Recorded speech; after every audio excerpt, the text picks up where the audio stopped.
So everybody, welcome to today's show. I am Cody, your Caped Crusader. We are here with two awesome individuals, Anthony and Steve from Deathless. What is up, guys? Welcome to the live show. I was so excited to make the connection and to get you guys on. Coming hot off of a successful Kickstarter as well. So why don't you guys give us a little bit of a breakdown of who you are, and we'll start breaking down Deathless as well. I'm Anthony. Steven's my best friend. We host a podcast called We Have Issues every week. We've been making comic books together or trying to make comic books together for about 20 years-ish. Yeah. It's been some time. I mean, not successfully. There was in most of the lack of success was on my trying, Steven. I feel like you're just backtracking. You're trying to shade the way that I describe our friendship, and I don't appreciate your language. And no, we've been trying and failing for a very long time. So we got together, and we're both dads. We have very busy lives, and I was like, Steven, I think we should take one more shot at this. We can do this. And he was like, nay, I cannot. I failed. Nay. I was like, you believe in yourself, like I believe in you. And then and I was Rocky. He was. Yeah, no, I was in the corner, just like, you got this, Rock. You got one left. So, how did you guys become friends? Let's start with the basics. Where did you guys even meet? So we met in high school, and we were not friends when we first met. Nemesis. Yeah. So if I were to break it down to high school branding, though, he's like, I just wanted to break him. And honestly, if we follow the process, as I listened to more of the different music, I did but anyways, we were just in different friend groups. One of Steven, I moved here in my junior year of high school, and I had no friends. Let's get the tea.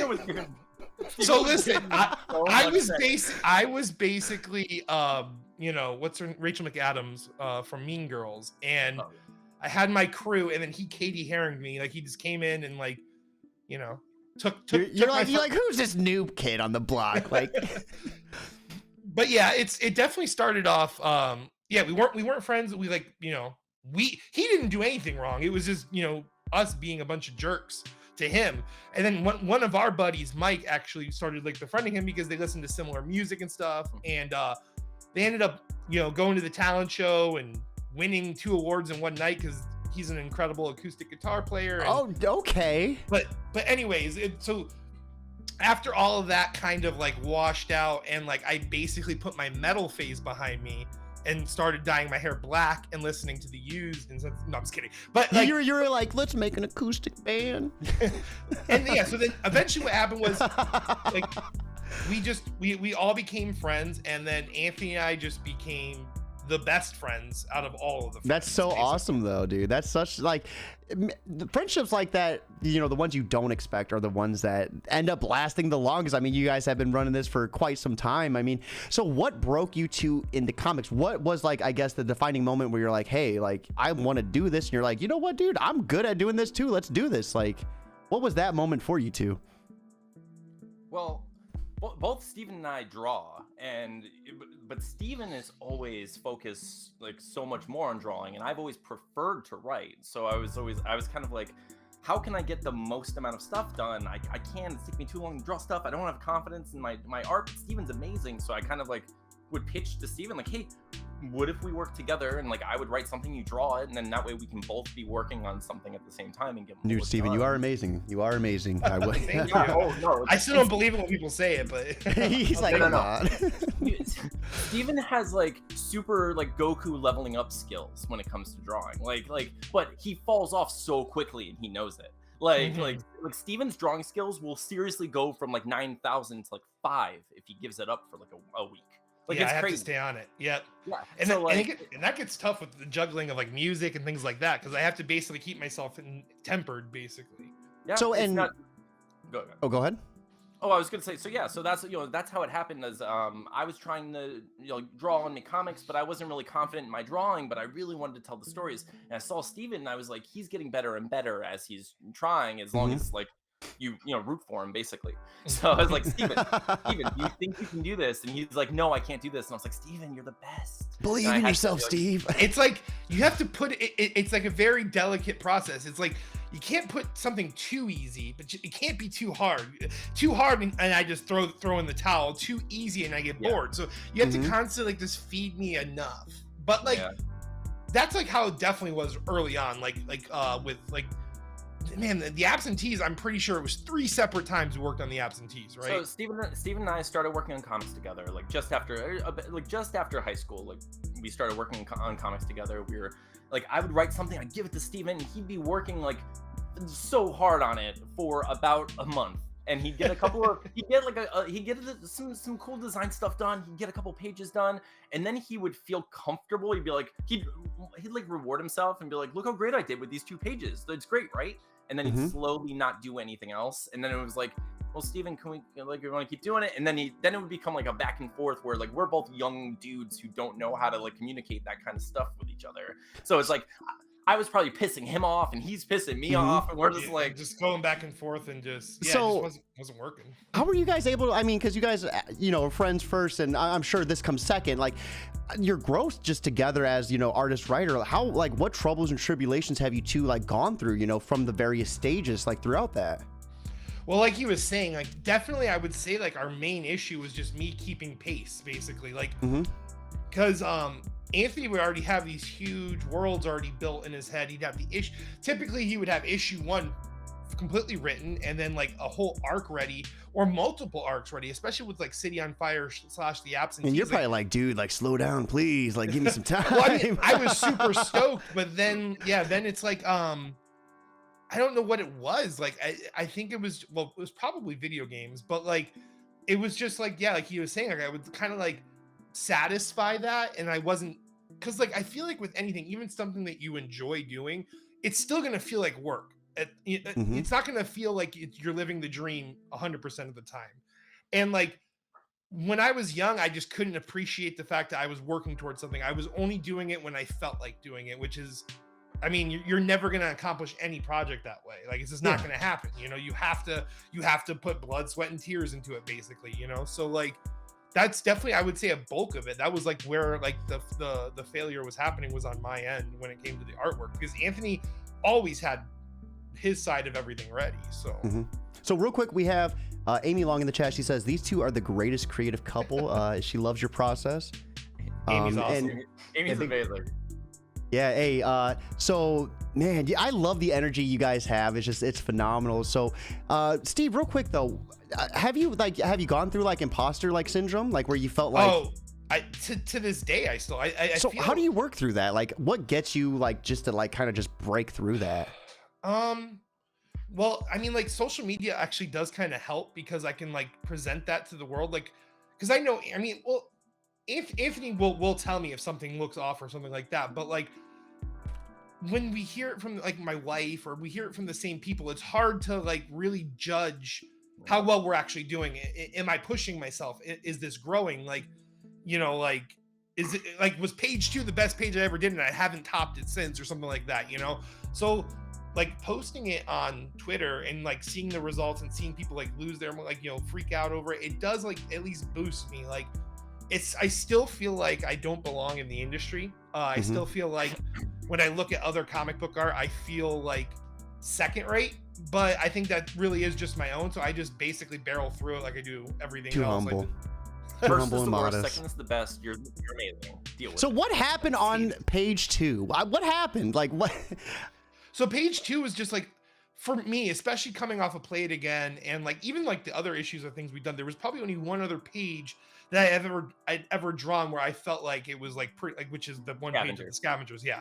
But it just had a lot of dynamics going on and a lot of things that I'd never really played with before, like action lines, which sounds crazy, but I would never really like, I would just, I mean, I was still able to storyboard, but I never really put like those different effects in and those like those things. And like it's just this huge, it's this page of like, it's 2 top panels of this statue coming to life, and then the main splash is just this giant angel statue ripping his left hand off. Like, oh, that sounds brutal, dude. So yeah, and he's holding a sword. He just like slits a guy's throat, and it's like, oh, that is brutal, dude. And then the bottom panel is like a Spartan kick, like right after the guy's bleeding out behind. And it's very well placed. Everything's balanced and everything's being told. And it's like, man, this page is gonna be tough to top, like throughout this whole book. But I've had a few good ones since too. I mean, it's So what keeps you away from, I guess, following something similar to that? Like, is it just stretching that comfort zone for you, or? Like he made the whole Goku reference, which is like, it's not really how I ever like perceived myself, but like I have been actually like trying to avoid being comfortable. Like I basically like, especially now since I work digitally, there's not so much punishment for failure. So like when I would pencil a board, like when I used to draw the 11 by 17 boards, I would get my blues down and then I'd basically have to go with the flow. Whatever kind of came out of the pencil was what was going to be the art. So I could adjust if I mess.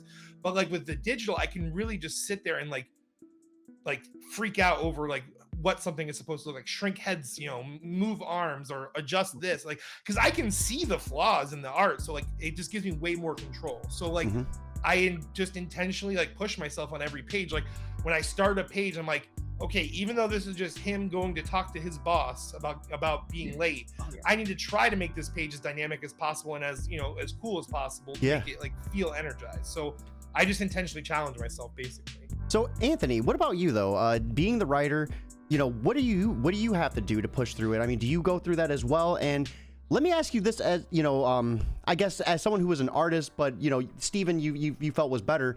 How hard is it for you to translate what you want drawn to go with your writing? I do go through a lot of that.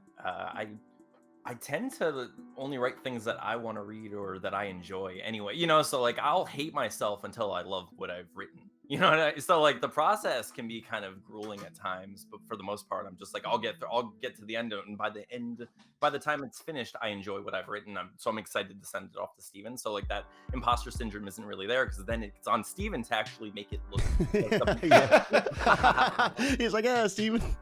And it's all your fault if people don't like it. The script was phenomenal. And I think when it comes to even like concepts and stuff, I feel like Anthony allows he has like a pie chart or like a pie slice of what he needs that character to be. His ideal look is in the dead center of that slice of pie. But if I'm somewhere in that frame of reference, he's good with it. That's, you know, so that's like an awesome thing, is that we do kind of have like that co-creation going on. But I mean, I still go to him like, what do you need? Like, for example, he noticed I didn't put glasses on Douglas on a bunch of panels. He's like, no, Douglas needs his damn glasses. I'm like, okay, you're right. Yeah. So that's good though, to have that check in place though, you know, because I can't tell you, there's been a couple interviews I've done where people have said, you know, they wish they had enough time to go back to fix this, and you almost have that editor like within him to kind of just keep you on check. Yeah, we go back and forth like all day basically.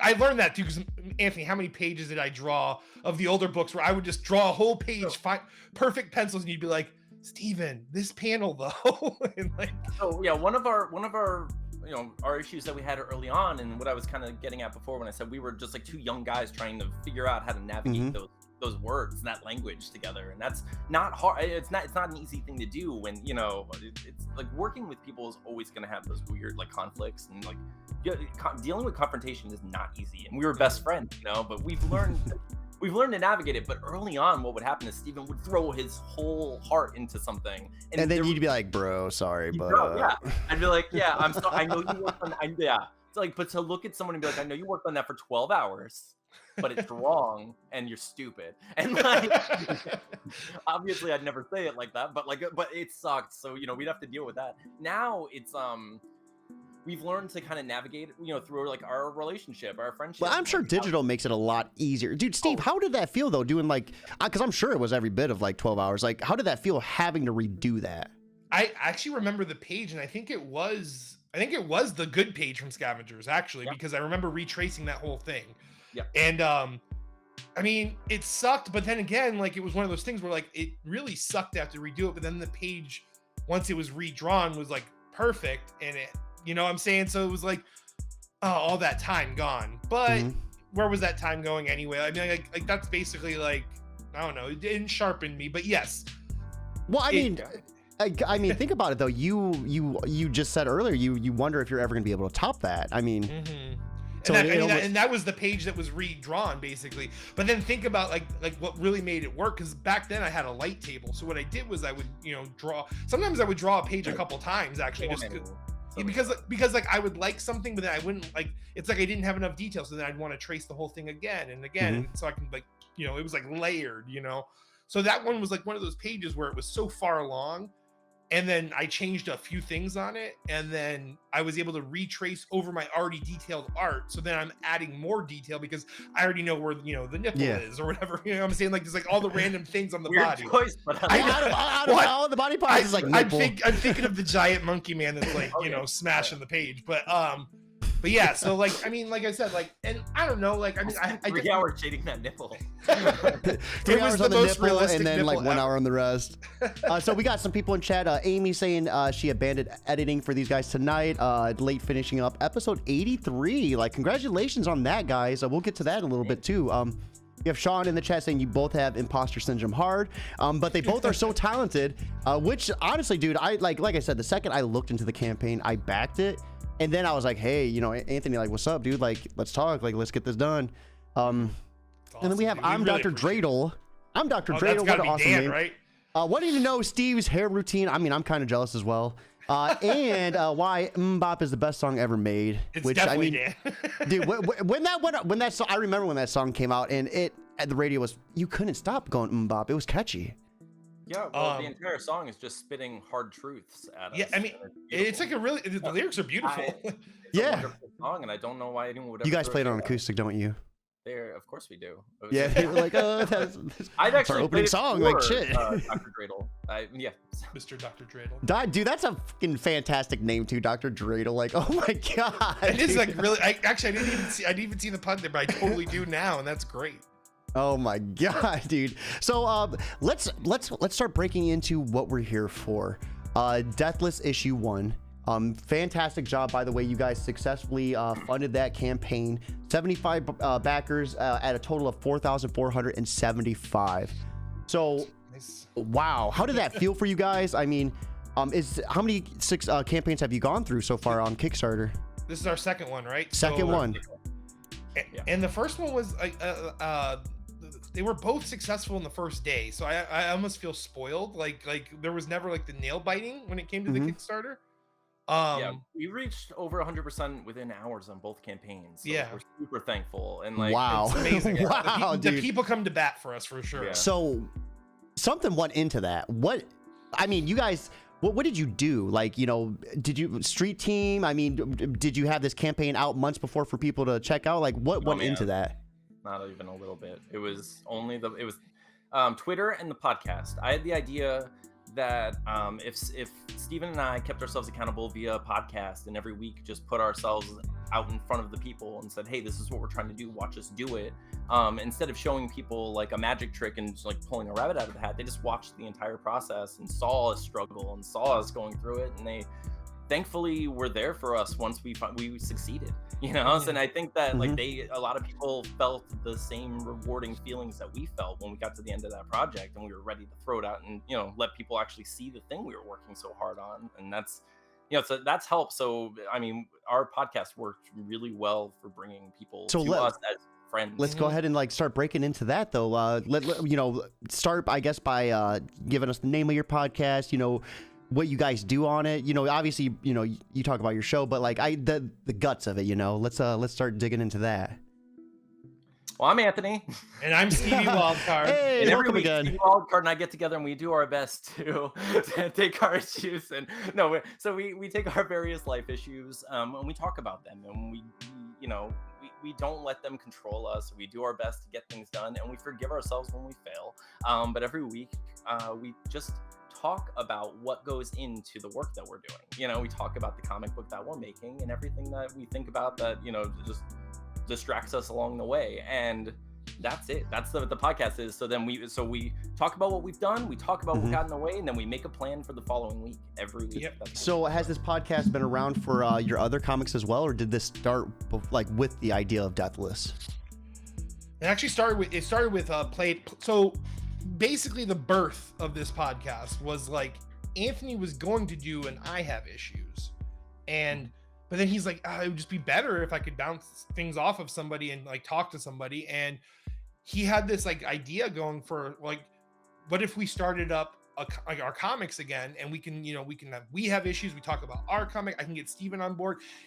And to go back to what we were talking about with like, having those tough conversations and things like that. Like this podcast, like was like this, like it was like opening the door so everyone can look in, and he knows me, you know, like if I feel the pressure, it's like the perfect level of pressure. So like it was me having to like make promises and do things, and it keeps me like structured. So like that's basically the origin of the whole idea, and it was on his behalf, and he actually has the message, and it's printed and played in the back of Play It Again. But the message he sent me, like saying that we should start the podcast and we should do this every week and work on these goals, this and that, and then that was basically the birth of it, which was now almost 2 years ago, right?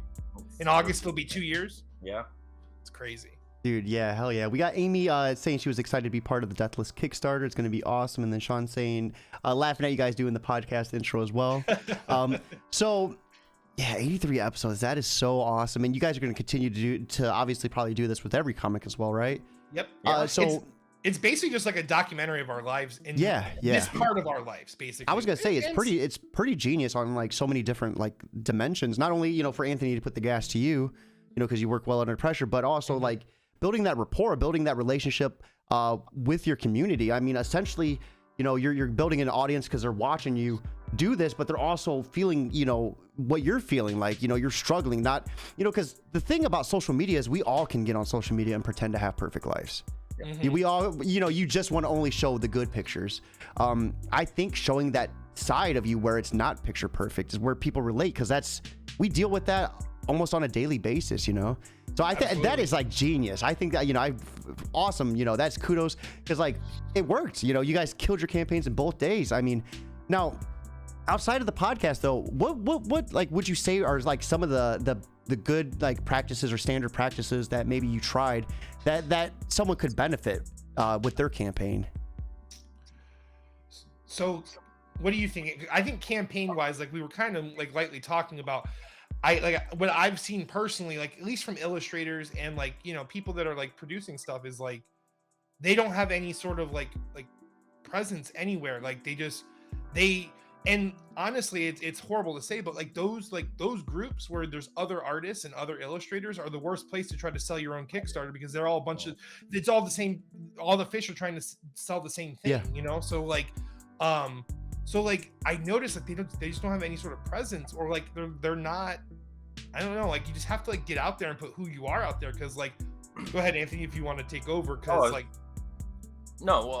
I think like to what Steven's saying, when you go on social media, or at least what's worked for us, and definitely what's worked for me, is when I go on social media, instead of constantly trying to just sell my book and get that in front of people, is to be a person. Get people to know who I am and be a person. So then you become friends with people because you actually want to support your friends. You know, like, you know, one of my favorite things that we've done on our podcast is meet new creators and help them with their Kickstarter campaigns. You know, like just this month we've like promoted, you know, 3 different campaigns, and so far 2 of them have been successful, and one of them. So how do you guys promote them on your show? Like, do you have them come on and they talk about it?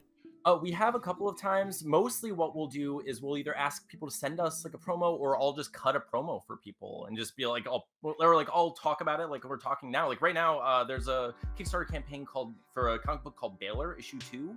Yeah, dude. So Baylor issue 2, I was supposed to interview them. What was it, Saturday, and we had something come up. And I think we were supposed to reschedule today, but then I ended up getting my kid early today. So, you know, and you guys have children too. So I definitely want to talk on that aspect as well. I mean, how has, yeah, but I need to check out Baylor too, because man, that looks phenomenal. And I think I talked to the artist in a space yesterday too. So it was an awesome thing. They look cool. They seem like really cool people. They're trying really hard, and they're so like what gets and me you imagine like, $1 for $1, dude. You are a beast. And they're this close, man. They're this freaking close. I just want them to get it, and like they only have a couple $100 left. Like if anyone out there just wants to throw $5 at them, they have 60 hours to go support Baylor. I already backed him. But yeah, I seen your post where you're like, I'm matching it like $1 for $1 for up to like what, 300. I was like, dude, this guy is like doing it, and it's that effort right there. That's what I'm doing too. You know, I have indie creators come on here, and I believe I need to put my money where my mouth is, and like I need to back projects. You know, I think I've backed maybe 14 or 15 so far, but I've done 21 interviews. You know, and that is the biggest way I think you need to like kind of break into it. You need to introduce who you are. Like that's what I do on mine too. I just started that Twitter not too long ago, but I try to let people know that this is what I do, but this is who I am too. You know, I'm a dad.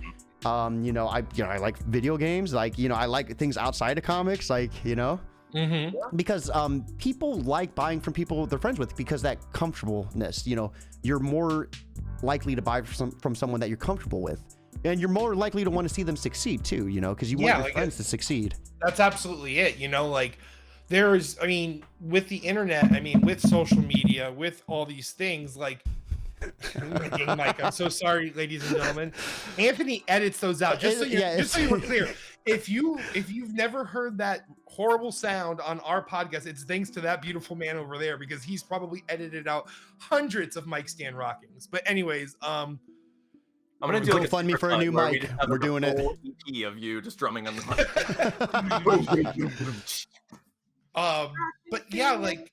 Where was I? See, the mic stand, the social media, friends, but like just making those honest connections anyway, because like, the social media, it's so flooded that like, there's no way that you can possibly now, even if there's the most amazing, incredible idea in the entire world, and I would love and read every second of that book, it's never going to reach my hands with how much the internet is just flooded with. Yeah. You know, I mean, it's just impossible. It's like just oversaturation of content. I would have never probably seen Deathless if it wasn't the fact that me and Anthony became friends. Exactly. And like, you know what I mean? It's important. Like, it's important to make those connections because, you know, we're not as active, you know, I mean, some of us are, but we're not like super, especially at our age range, we're not as actively going out and meeting people anymore. So social media is how we kind of meet friends and meet acquaintances and meet people again, you know, because kids. Yeah, and the thing is, like you were saying, you could have gold and people aren't going to know about it. Like, you know, I've interviewed people who have fantastic books, but the sad realization is they don't have the reach that like someone on DC does. So the audience, you know, they won't reach that level of audience, like, unless like more people like me like give them that footing to kind of just like shout their stuff to the heavens. And that's what I really pride myself on. I love like this type of stuff because like you guys have to work 5 times harder than anyone at DC and Marvel because like you're building your brand. You know what I mean? You don't have a Marvel or DC label to kind of, you know, get on the comic shelf and be like, oh, well, I'll check this out. It's from DC. Like you have to put that work out there, and it's crazy. Like you guys do have the footwork, social media presence. Like it's phenomenal. And it's insane to hear that you guys funded this so quickly. Like I'm still getting over the podcast. That was such a brilliant idea to do, and it works well because not only, you know, are you able to like help promote your book, but it's content that you guys create together, you know. And we're like, I mean, we share a lot of stuff on that podcast. It's not like it's like this like it's about how I killed a guy with my mind. He literally killed someone with a telekinesis bullet basically, but like like we do share a lot of stuff because we just try to be ourselves. Like we're not trying to pretend to be something else or anything. Like this is just who we are. We're gonna just be 2 friends having an amazing conversation with each other, and we're gonna publish it, and you're gonna try to on you to keep us accountable to get these things done. Yeah. So what is Deathless? You know, let's start breaking actually into that. I keep getting off tangent, but like the energy and just the conversation is just too good not to tap into. So what is Deathless? What sprung the idea of Deathless? You guys have been doing this for 20 years. So like what kind of like cultivated into this? Yeah, Stephen, what's our book about? So Play It Again was a very, very like in-depth personal story for Anthony. Like it was him burying like this painful moment in his life, like for good, basically. So like coming off the cusp of like such an emotional and like it was a draining book. Like, I mean, like this man, like he went through because like, I mean, I talk to Anthony every day. Like this man went through a lot to like write that story and revisit those moments. Cause that story is like, you know, 90% true. So like, coming off of that, we basically, while we were kind of like approaching our first Kickstarter, for Play It Again, which was in March of 2021. Wow, it's so crazy how fast time goes. That January, we did kind of a little like Ebenezer Scrooge like joke, like past, present, and future, like how we failed in the past was an episode present. And then for the future episode, that's cool. Yeah, dude. What we're doing in the present, and then for the future episode, what we did was we decided to I had 2 ideas, Anthony had 2 ideas, and we would pitch them to the people that listen to our podcast, and whichever one won the poll was the project we were going to work on. And Anthony had this amazing idea for Deathless, which he can take over and describe. Hey, it. real quick, I'm Deathless supposed to say, sink pickle be praised. Sink pickle be praised. Was that from Dr. Dreidel or was that Dr. from... Dreidel? Mr. Law said it first though. Mr. But I Law? wasn't sure. I wasn't sure what it was, but then someone said it again. I was like, this has to be something with them. Shannon, sink pickle. So what's the sink pickle? Let's hear it. So Shannon worked at this place, and she basically took. Do you want to know about sink pickle? I'll tell them. I'll tell them that don't make it weird lore if they need it. But yeah, let's hear it. Let's make it weird. So Shannon, someone from Twitter. She's awesome. Her and Anthony hate each other. Like really hate each other? No, it's like this weird. Oh. It's like this weird like Twitter joke rivalry thing. I gotcha. Well, they neither one of them has ever said it was a joke, but like they kind of hate each other. But if they had to save each other, they would. I don't think she would. I think she'd like, He would murder me right away. I think if he was hanging from a cliff, he would have his finger stepped on. Like, if it was like me, if she's holding Cigarette me put with out on one the hand and finger. nothing with the other hand, she'd let me go. Is all that happened. All right, so maybe not so much on her end. I got it. Yeah. So I love her. What did you do, dude? Damn. It's just the nature of their relationship. Yeah. But like, sink pickle in 10 seconds. Shannon got a new job. The guy she was replacing lived on site or nearby. There was a pickle in the sink that had been there for months and continued to be there long after the guy left. Right? I believe that's like the abridged version of sink pickle. Right? That's awesome, though. I love stories like that. It is, yeah. It's a miracle, a miraculous pickle. It's a miraculous. It's a So religious what's experience. the weird podcast? Did it start as like a cucumber and then turn into the pickle, maybe? Did it brine itself is a good question. I'm unsure of that. Like, is it a sink cucumber? I mean, What came first? Did the sink cucumber like fall in the sink and then 3 days later come back as sink pickle? That's the question. Did we just start lore? I think we did. These answers and more can be found on the Don't Make It Weird podcast. Yeah, Don't Make It Weird podcast is great for things like this. But also on Twitter. Yeah, no, I want to check this out, dude. This is like my type of shit. So yeah, let's do it. Oh no, they're great. They're amazing. We had them on our show. They also have helped us out in an episode when Stephen was sick. They played Stevie Wildbot and did a fantastic job. So it was great. It's great stuff. They're really good friends of ours for sure. Dude, no, I'm gonna have to definitely check them out. And yeah, I have no problem too. When this is post edited, I'll put all the respective links. So far, I think I just have your guys's. I have Steve. I have your Instagram and Twitter, and then I have your newsletter and your Twitter, Anthony. Oh, cool. Okay. Do the people? Because I just took a stab at what seemed like it was like the most like important. That works. You guys are pretty hard to find though. Like Steve, I had to ask him for your last name. I was like doing my best investigative work. I was like, his last name is nowhere to be found. Oh no, it isn't really. It's Todd, everybody. Todd. I know. I mean, I was like, wow, I was not expecting Todd. I thought it was gonna be something like.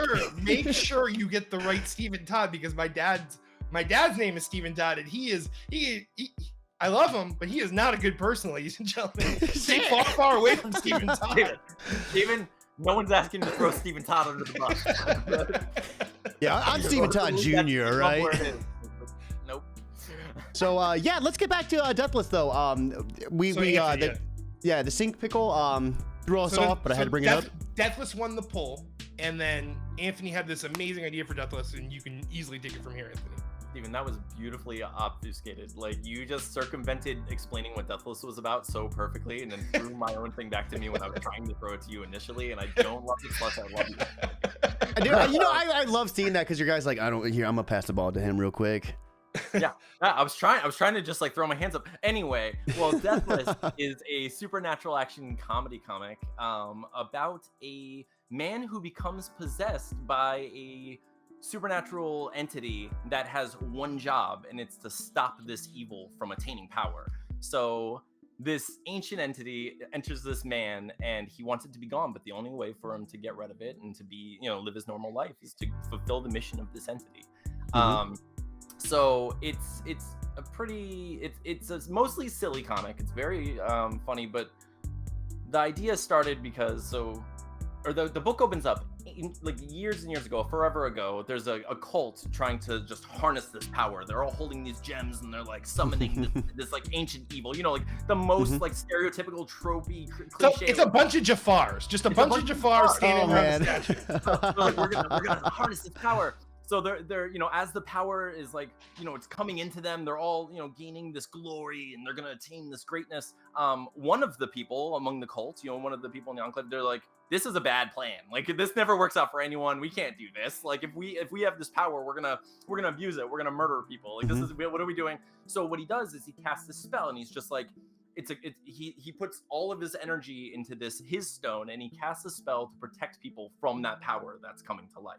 Dude, that's awesome though. And when he does it, so what he does is he attaches this protection spell to that evil power spell. So throughout time, anytime anyone tries to harness that power, a guardian is formed.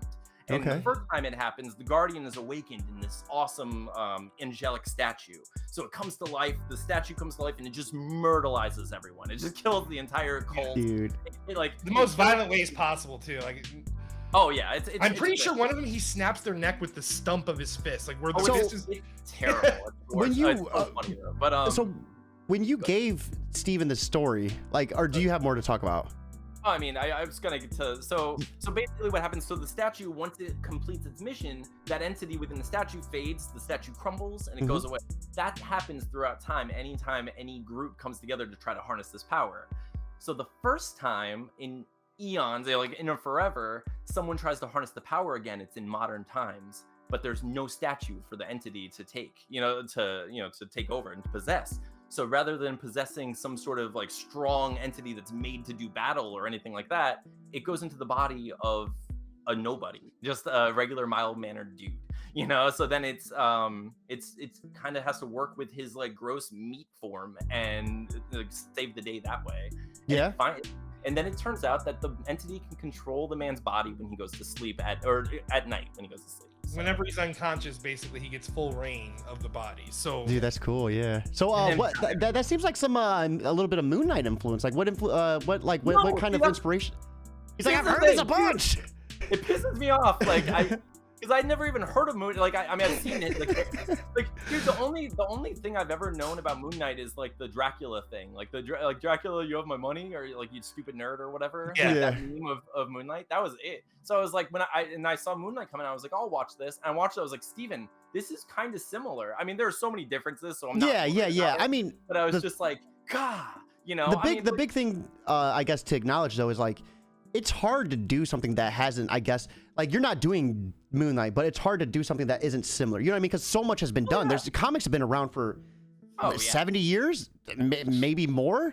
I mean, dude, like there are elements of like the Deadpool like mental bifurcation, like Venom having like the symbiosis. Like there's always. I mean, that's what's going on in our book. Is like there are two characters at odds with one another. Yeah. Together within one character, So if it wasn't Moon Knight, what made you go that route though? Like what like made you want to do that? Where it was just happening to him when he was falling asleep. Well, I thought it would be funny. So the thing is, it's not just happening to him when he goes to sleep.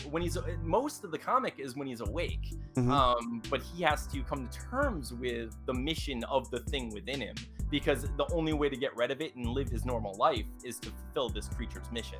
I gotcha. He realizes like when he's awake, he's not a fighter. Like he's not going to suddenly snap out of it and like black out and become like a jujitsu fighter or anything. He just has to like stumble through this, but he's nigh invulnerable because of the thing inside of him. So he realizes. So and like I kind of viewed it too, like as he's his own nerves, and like you're saying, his own nerves are holding back Deathless from striking as hard as he can when he is unconscious. Deathless is still ever present, even when he's awake, like constantly in his ear, constantly in his head, talking to him. So, I mean, that's basically what it is. Steve, when you heard the script, this idea, what was your first thought? And like, how'd you go about drawing it? When you heard it, like what went into your head, and then how were you like, okay, this is gonna be the style that I draw it in? I didn't like, so I believe the first couple pages, I did a quick concept work. He kind of like gave me some ideas of actors that he kind of liked and things like that. So I did some concept work, but I really only drew the four roommates, Barreled, who everyone's going to get to know at some point. And Amy actually said Barreled in the chat too, so that's funny. I have a Barreled right here. This is the cool part. This was one of the Kickstarter rewards. I actually had. Oh, that is so cool! Yeah, that's Barreled from Deathless. But So wait, Steven. So in the comic, what happens is it's modern times, and it's a group of like these kind of misfit gothy people who listen to music like Steven and I listen to, and It's but us. yeah, it's us. But they discover this silly ritual online, and they kind of perform it ironically. And they have like these stones, but they need 5 people around this pentagram to do it. But they only have the 4 people. So what they do is they take a stuffed bear and they just put it in one of the That's the so spots cool. of the stone. And so when the ancient power, like the evil power, starts like filling all the characters, this bear comes to life and sort of becomes this like giant, terrible unicorn monster teddy bear. So what type of music do you guys like then? I know you guys just brought that up. I got to ask. Well, these guys right here for sure. The Deer Hunter, Coheed and Cambria is like my favorite band of all time. I only listen to Black Eyed Peas. I'm kidding. 2005 Steven called. he's like Fergie only, please.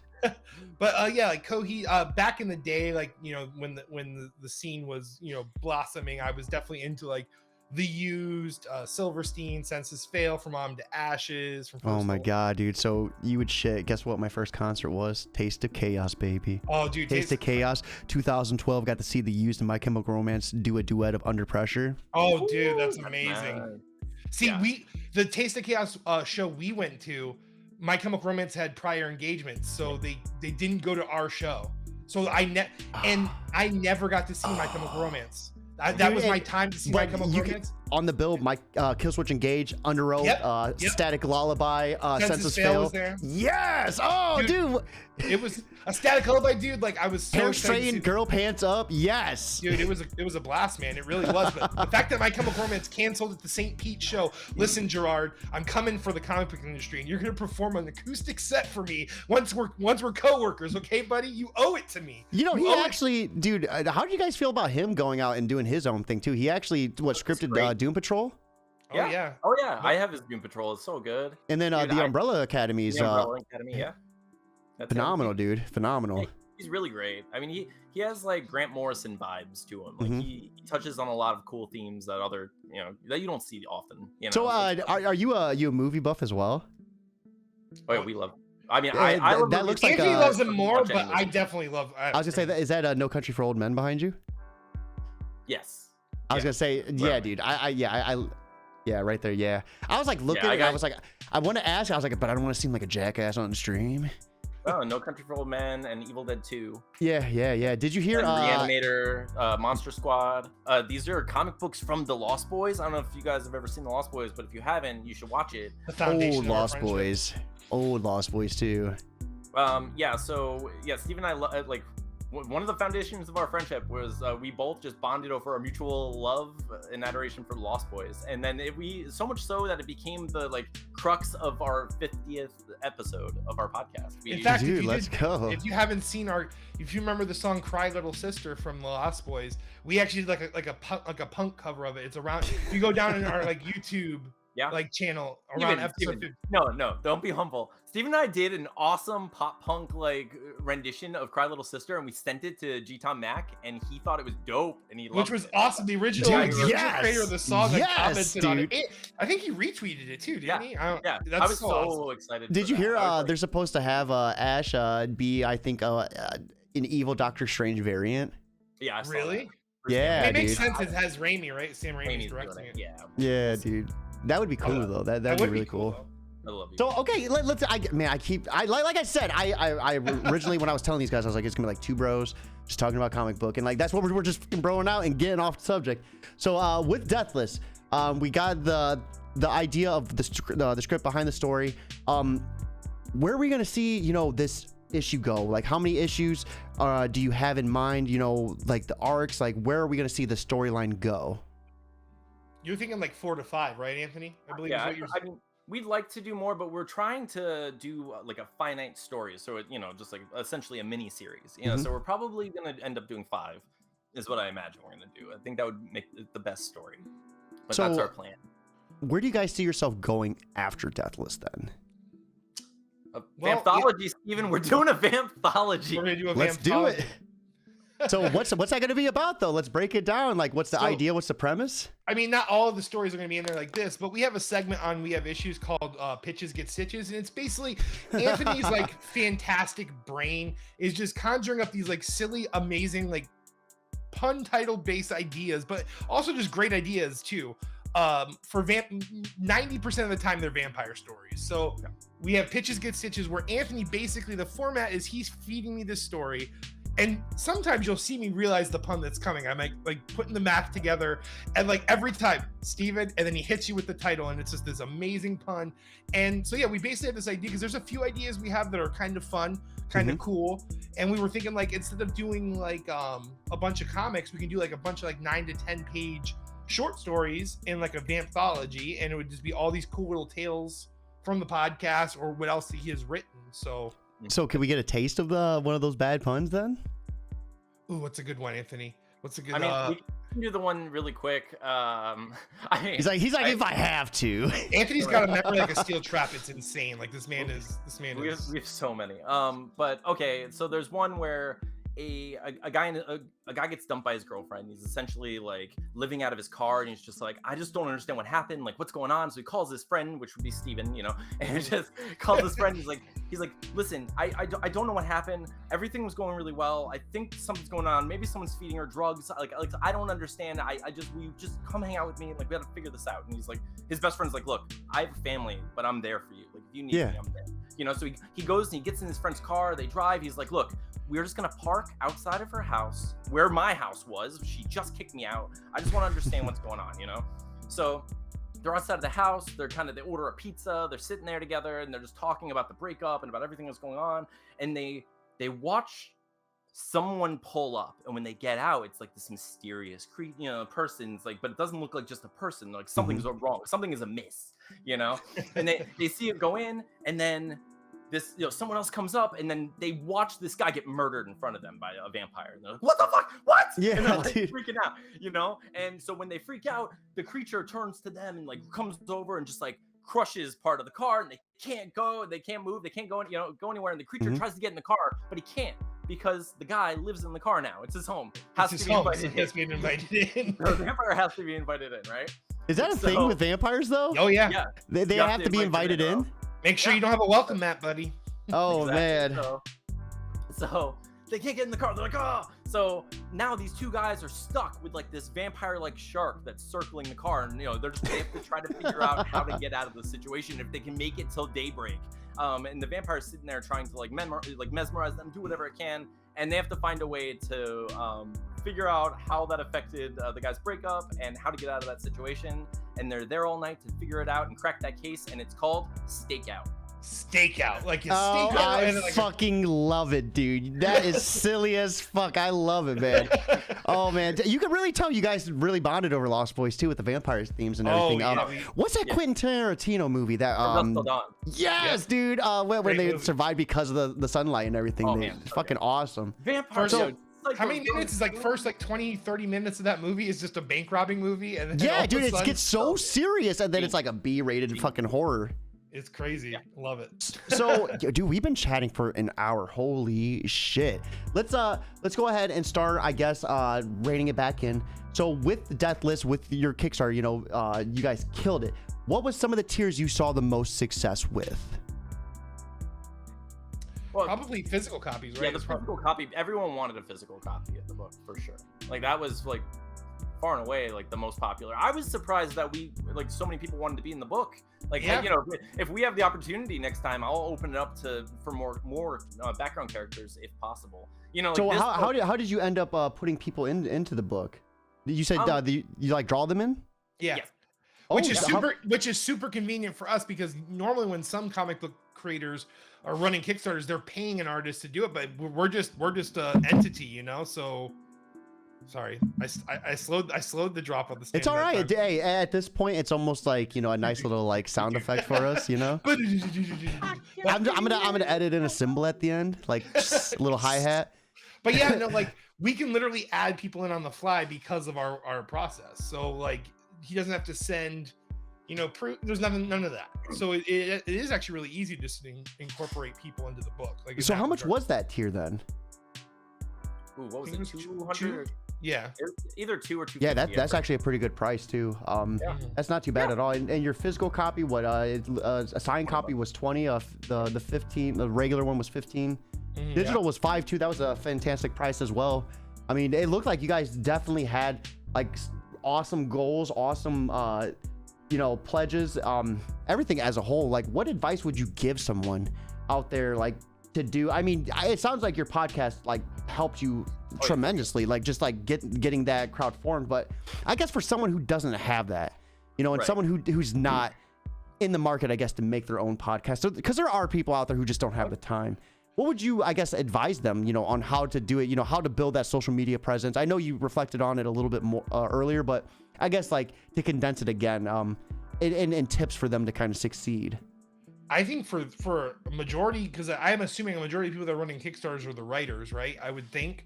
So the writers probably, I mean, like, writing community has been amazing to you, like amazing all around. So like getting into like different writing communities like that for sure. So what would be like some of the communities that you would say that have helped you, or you would recommend would be viable for someone, Anthony?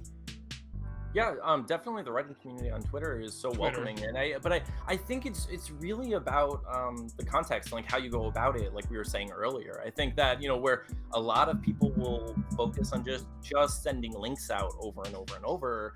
That's not necessarily the content that people are on Twitter to consume, you know? So, I mean, that's why, like, you see these posts of, like, silly jokes and, like, random thoughts and, like, silly, like, ridiculous opinions going viral all the time.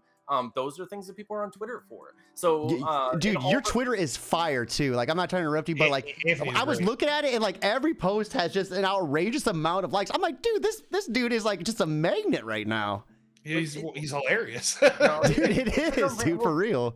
I don't know, like mine is it's like hot and cold. I don't know, it goes back and forth, but like anything else, it's a lot of just saying the things that I want to say, even if it has an audience of 2 people. And like some of my posts like will get a huge amount of like just attention. Like all these people are engaging with it, and that's not even necessarily the post that I thought was the best that day. Like like very often I'll post something and I'm like, oh, this is gonna, dude. I will tell you, I'm sorry to bring this up, people. I'm sure everyone's sick of hearing it. I am mad. I am straight mad at the world because, like, hang on. Within like 2 minutes of Will Smith's hand moving across Chris Rock's face, I was like, I got it. I was like, Chris Rock has Fresh Prince on his face. And I was like, nothing. I was like, nothing. Like, no one cared. No one Cricket. cared enough. And dude, you made a post something like some deep thought like thing, and I was reading. I was like, wow, this guy knows some crazy words. It's like 40 likes on it. I was like, damn. It's like crazy. Multiple syllables. Like, let's go. Yeah. No, it's crazy, but like I think that's the thing is like I like I said to you earlier when we were talking about like my name and stuff, and I was like, honestly, I'm not so concerned with that sort of branding. Like as long as people know where to find me and know what podcast I'm on, they're like, it's fine, So because how'd you break out of your shell? I guess like what got you to where you're at right now? Like when you first got on Twitter, when you first started doing this, like what did you do to kind of like... You battled crickets for a long time, didn't you? No, so like as far as I'm concerned, like I'm sure a lot of people are exactly in the boat that I was in for a long time, where it was like I was posting things. Actually, I'll give you an example. Like today I posted a thing where I said what is Molly short for? Is it Mollison? Yeah, is it Mollifer? Like something like that. Okay. You can like go on Twitter and search those like almost those exact words. I wrote that in like 2017 or something, and it had 0 comments and 0 likes. And then I posted it today, and it gets like 60 people engaging with it and just like commenting and like interacting with me and all this stuff. And it's like some of that's just the luck of the freaking algorithm draw, and it's really weird. So next time I'm gonna look and I'm gonna like reusing stuff from 2017 again, are we? Freaking go ahead, man. Like, I've seen him play test it, like, and it's smart.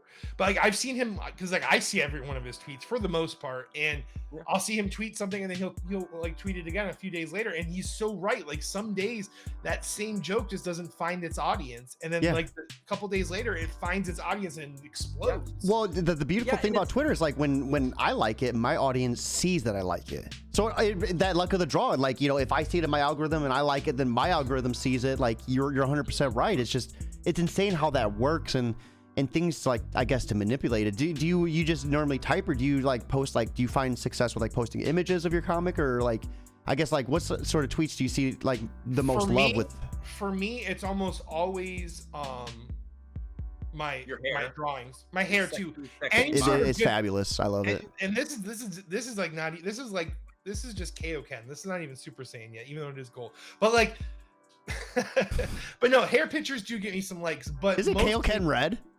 Yes. See, Kaioken.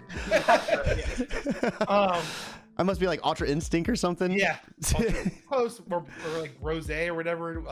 Freaking. Oh, can I be Black Goku, please? Yeah. I mean, I'm not gonna get. Dude, when he killed Chi-Chi, I was like, this son of a bitch. I was like, I've never seen that done in Dragon Ball Z. Welcome to episode 84. We have issues. I'm Anthony. I'm just going to help my two friends here talking about Dragon Ball. Everything's perfect. I am not sad that anyway, hey guys. But yeah, no. So for me, the most engagement, like my drawings, definitely, it's like finding who you are to like them, I guess, to some extent. Like, because like I don't know. Most of my success is in my drawings though, and probably my hair picks. That's like my success. Yeah, you get a lot. Even well, like we were saying before, like you get a lot of attention and engagement based on sharing things that you're really passionate about. Like anytime you share anything about Pokemon, people are suddenly like, "Oh, hey, Steven, I like that too." What's your favorite Pokemon? Bulbasaur or Arcanine, hands down. Charmander or Umbreon? Ooh, Umbreon's good. He's a close like second or third for me. But my story behind that is my grandma, God bless her, so I loved her so much. I was so into Pokemon, and you know, grandmas being grandmas, they're like, okay, let me get him some Pokemon. Got me Japanese fucking cards, and like they were cool, but they had like over here they had no value because like I can't fucking read Japanese, but. It was when it was still in the first gen prime, but Japan always they had their second gen, so it was second gen cards. Oh, so you were blowing people's minds with like the Pokemon Silver and Gold. They're like, who the fuck is this? And I'm like, I have no fucking clue who this is. I can't read his name. It's in Japanese. Holographic. I still have a picture of me like a Stone Cold, like it was a camo Stone Cold shirt, a Pikachu like hat, and I'm like holding it up with my glasses, like Umbreon. This guy looks awesome. That's all I know. But no, but yeah. I did a whole. Imagine that. This is Hulk Hoganasaur. I just make It says if I spend 2 dark energy, you take 70. That's what it says. Yeah. It's I don't know what this is. It looks like Division. But yeah, that was another thing that got me. I think honestly, that's Anthony like brought me into Twitter, so like I kind of had like an unfair like. I'll take you out. Yeah, I had like an unfair birthing into Twitter because like I actually got like a lot of bigger accounts like to follow me like right away because I was like vetted by Anthony. So like, but then I think where I like really notched like my own was the Inktober last year. So for Inktober, and you can go check this out on my DeviantArt page or my Instagram because I don't post a lot on Instagram. So if you scroll down, you'll find it. I did 31 days of Pokemon X horror movies. So dude, I basically I took a Pokemon. So I took a Pokemon and I took a horror character and I just smashed them together. Whatever made the most sense to me. What was your favorite? All my idea, the whole thing. It was 88% me and the rest was Steven. Yeah, so what was your favorite? The whole concept started with me because I was like, dude, Ivysaur looks awesome, but it basically like I could easily make Ivysaur's back Audrey 2 from Little Shop of Horrors. So I basically I drew Ivysaur with Audrey 2 on his back saying, "Feed me, Ivy."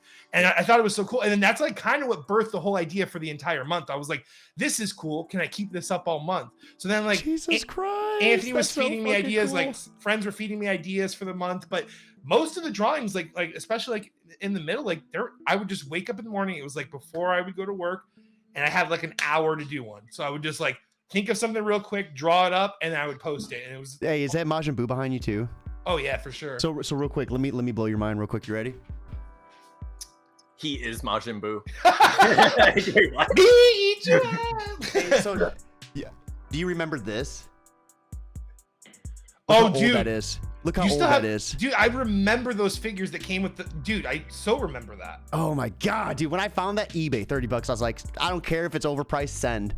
No, that's. I also dude, that was got sick. my Funko Pops hidden, but this is one of my favorites too. Shenron? Yeah, that's awesome. Yeah.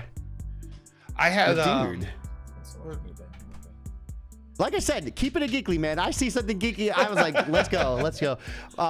Man, okay, we need to stop getting off tangent. Holy shit. Twitter. So yeah, my experiences on Twitter are the drawings. With Anthony, Anthony mostly the amazing puns and the great jokes, but people, I mean, like Anthony comments on life. Anthony has a pretty, I don't know if you have like a set thing, like you just kind of. No, It I don't seems really like kind of compart- like everywhere. Like Yeah. Yeah, like but he's well, just I not don't, everywhere. I Dude don't to try to follow. brand specifically. I'm not so concerned with it. I like, I'm okay with compartmentalizing like stuff, but most of the time I'll just post whatever I feel like posting. And like, you know, so I chat with I chat with scammers and bots, and like I share. That's a good people segment. seem to love those. You know, I do whatever I enjoy doing, and like I like interacting with people and commenting and making silly jokes. I made a Keanu Reeves account that people seem to enjoy for a while. That was Reeves dude. fun. Yeah, Reeves so dude. that's for my Twitch side of things, that's exactly kind of how I do it too, because that's how people get to know you. Yeah. And once I get to know you, I like you. You know, I'm more likely to like go out of my way to check you out to see how you're doing. You know, to go through your tweets, to like them, just because I want to support you. And that type, you really can't put a price on that type of support, because it follows you wherever you go. You know, evident with your comic funding in one freaking day. You know, insane. So let's get to wrapping this up, because I mean, I'm sure you guys, Yeah. well, we all have kids. So. Yeah, we all have kids. So I always love asking this one question in particular, and I think it's cool because we can get two heads, one stone. You know, two I have a James big Bond head, Cody. dude. I don't know if the stone's going through my head. I think it's stopping halfway through. But for anyone out there struggling, to get their idea on paper, to just make their comic, whether it's writing, whether it's drawing, what advice would you guys give? And we can do this. You both take a turn to answer. But what advice would you give to those people who are struggling to just do it, to get it done? Want me to go? Or Yeah, sure. Yeah. okay. And I'm probably stealing part of what he's gonna say, but it's really like honestly what's inspired me so much and has kept me on check, because is practice makes progress, right?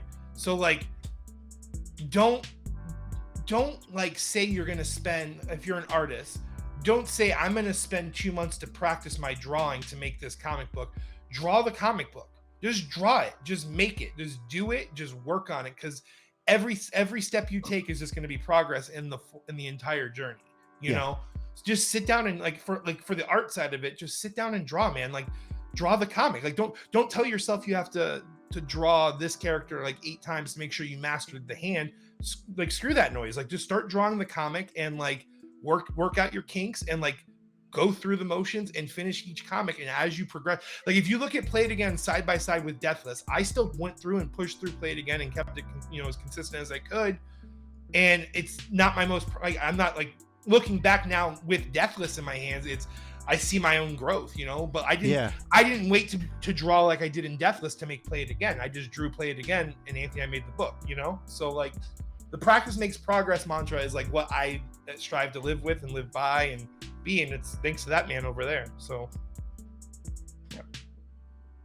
passing the digital torch to you Great. over here. No, over like here. exactly what Steven said. That's pretty much what I would say. I would say as far as any of the creative stuff is concerned, I find it most helpful to not be overwhelmingly focused on the whole of a project and just simply focus on what you need to do first. And if you take the actual objective steps to do whatever you can do with what you have in the moment, you're going to start climbing that ladder. Absolutely. You'll eventually get to the top. If all you ever do is focus on like, oh man, this book, I need 60 issues, and so it's a big world, and you start, you'll it's overwhelming, and you're going to be just like everyone else who becomes completely stagnant and doesn't get anything done because of the uncertainty of like the variables that you're tossing in the air. And what you need to do is just simply take the very first step that you can do, even if that's buying a pad of paper and a pencil. Like whatever the thing that you can do right now, you do it. You don't think, how am I going to outline 60 issues? You think, what is my idea? And then you move from there. I actually did write, like you posted a link to my newsletter. I wrote like a whole newsletter about like how I think people can get things done most effectively. If you're looking to just get something. I really think like just doing it when you want to do it instead of waiting.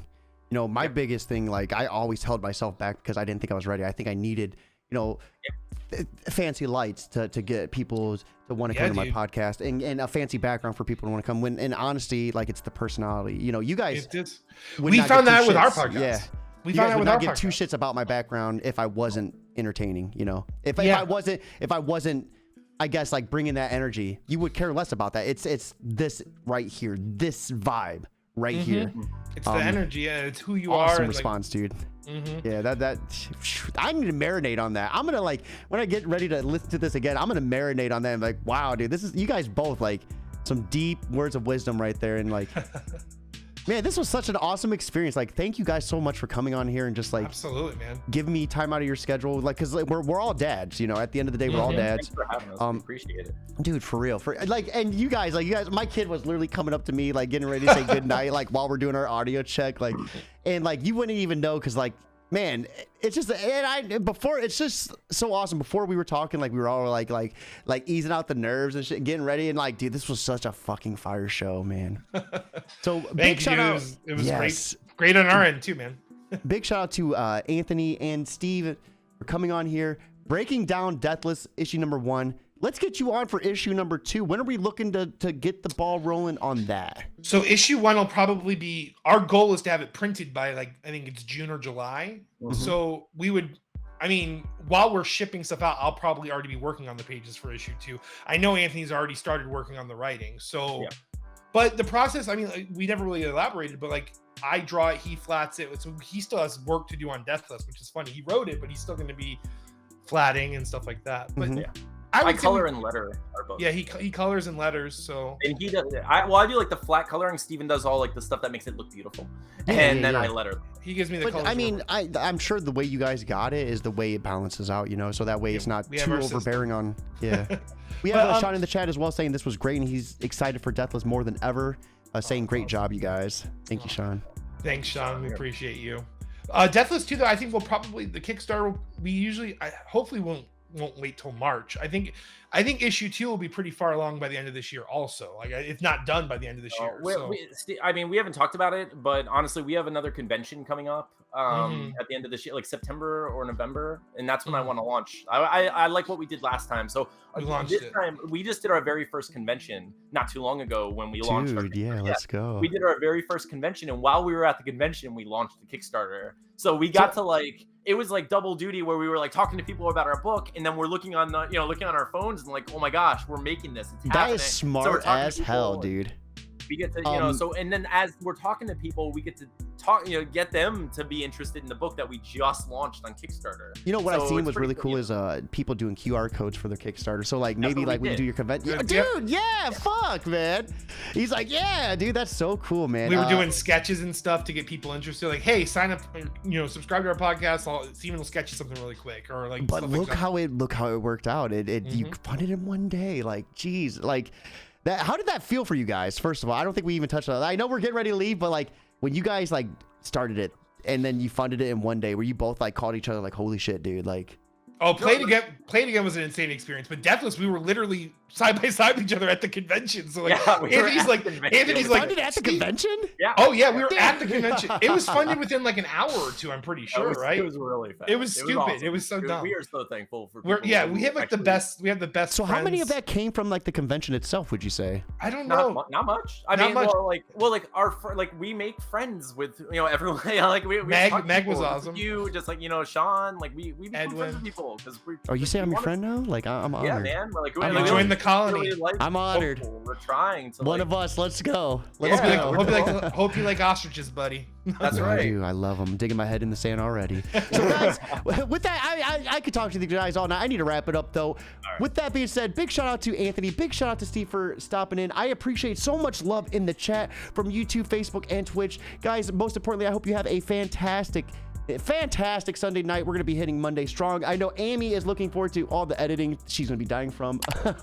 But with that being said, guys, I hope you have a fantastic night. But most importantly, keep it geekly.